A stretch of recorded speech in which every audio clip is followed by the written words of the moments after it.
Basics, Vest and Briefs. 1948 கலாத் கானுக்கு துரோகம் செய்து அவரை பதவி விலகும்படி கட்டாயப்படுத்தி சட்டவிரோதமாக பாகிஸ்தான் இணைத்துக் கொண்ட பலூச்சிஸ்தானை பலூச் விடுதலை இராணுவம் தனி நாடாக அறிவித்துள்ளது. பலூச்சிஸ்தான் மாகாணத்தில் பல ஆண்டுகளாக பாகிஸ்தான் அரசு மேற்கொண்டு வரும் மனித உரிமை மீறல்கள் மற்றும் ஒடுக்குமுறைகளுக்கு முற்றுப்புள்ளி வைக்கும் வகையில் தனது சொந்த தேசிய கொடி, தேசிய கீதம் மற்றும் பலூச்சி ஃபலூஸ் என்ற நாணயத்தையும் அறிமுகப்படுத்தியுள்ளதாக தகவல்கள் தெரிவிக்கின்றன. இனி பலூச்சிஸ்தான் ஒரு சுதந்திர நாடு என்றும் பாகிஸ்தானுக்கும் தங்களுக்கும் எந்த தொடர்பும் இல்லை என்றும் பலூச் அரசியல் செயற்பாட்டாளர் மிர் யார் பலோச் தெரிவித்துள்ளார். பாகிஸ்தானின் பரப்பளவில் மிகப்பெரிய பகுதியான பலூச்சிஸ்தான் பிரிந்து செல்வது அந்நாட்டுக்கு மிகப்பெரிய பொருளாதார வீழ்ச்சியாகவும் நாடு நான்காக உடைவதற்கான தொடக்கமாகவும் பார்க்கப்படுகிறது. நமது பிராந்தியத்தில் ஒரு புதிய நாடு பிறக்கும் என்பதற்கான ஆரம்ப அறிகுறிகள் உள்ளன, அதன் பெயரை யூகியுங்கள் என்று ஆப்கானிஸ்தானின் முன்னாள் துணை அதிபரும் உளவுத்துறை தலைவருமான அம்ருல்லா சலே எக்ஸ் தளத்தில் பதிவிட்டிருந்தார். பாகிஸ்தானின் இராணுவ தலைமை தளபதி அசீம் முனீரை தனது சீருடையை களைந்துவிட்டு தேர்தலில் போட்டியிடுமாறு அழைப்பு விடுத்த ஜாமியத் உலேமா இஸ்லாம் கட்சியின் தலைவரான மௌலானா ஃபஸ்லூர் ரஹ்மான் பலூச்சிஸ்தானில் பாகிஸ்தான் அரசாங்கத்தின் அதிகாரம் இல்லை என்று கூறியிருக்கிறார். உண்மையில் பலூச்சிஸ்தானில் சித்தாந்த ரீதியாக முற்றிலும் மாறுபட்ட இரண்டு எதிரிகளுடன் பாகிஸ்தான் போராடி வருகிறது.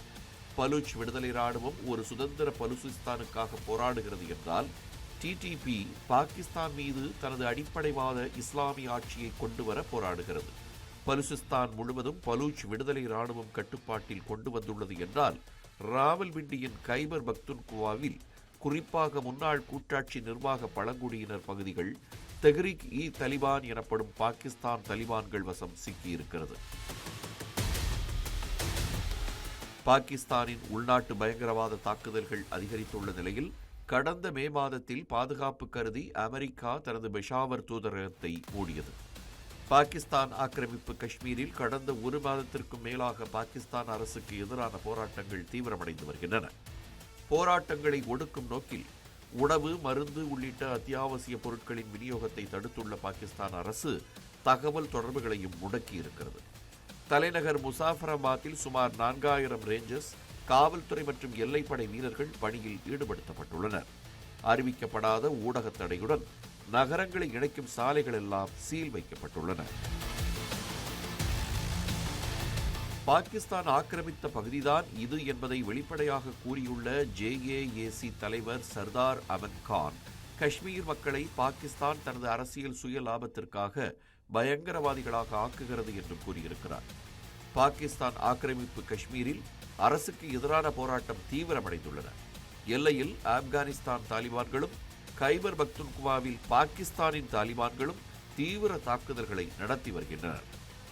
ஒரு நாள் கைபர் பக்துன்குவா, மறுநாள் பலூச்சிஸ்தான், அதற்கடுத்த நாள் மீண்டும் கைபர் பக்துன்குவா என 4 மாகாணங்களில் 2 முழுமையான போர் சூழ்நிலை உள்ளதாக கூறப்படுகிறது. 2013க்கு பிறகு மிக அதிக எண்ணிக்கையில் 2025இல் பாகிஸ்தானில் 1139 பயங்கரவாதம் தொடர்பான மரணங்கள் நடந்துள்ளன என்றும், கடந்த ஜூன் மாதத்தில் மட்டும் 118 பயங்கரவாத தாக்குதல்களில் 112 பேர் பலியாகி உள்ளதாகவும் சுமார் 148 பேர் காயமடைந்ததாகவும் தரவுகள் காட்டுகின்றன.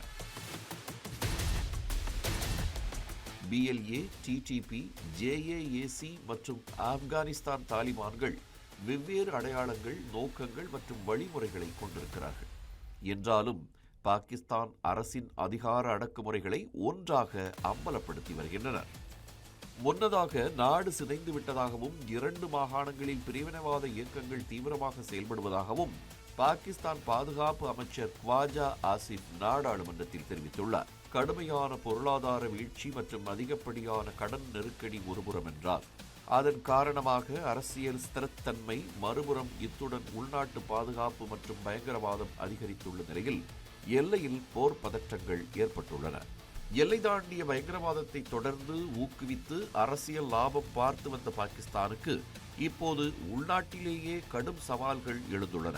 வினை விதைத்தவன் வினை அறுப்பான் என்பதாக தான் விதைத்த பயங்கரவாதத்தாலேயே பாகிஸ்தான் துண்டு துண்டாக உடைந்து கொண்டிருக்கிறது.